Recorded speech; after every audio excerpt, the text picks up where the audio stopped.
आले आले आले मॅडम फडणवीस आले एक्झिट पोल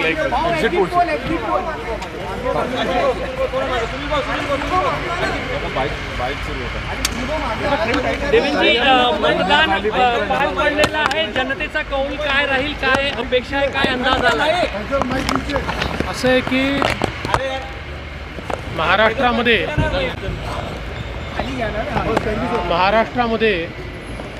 मतदान वाढलेलं आहे, टक्केवारी वाढलेली आहे। आजपर्यंतचा अनुभव आहे की जेव्हा जेव्हा टक्केवारी वाढते त्यावेळेस भाजप आणि मित्रपक्षाला त्याचा फायदा होतो। त्यामुळे आम्हाला अपेक्षा आहे की त्याचा निश्चितपणे फायदा आम्हाला मिळेल आणि महाराष्ट्रात आमचं सरकार तयार होईल अशी मला अपेक्षा आहे। अजून आकडे आले नाही तरी असं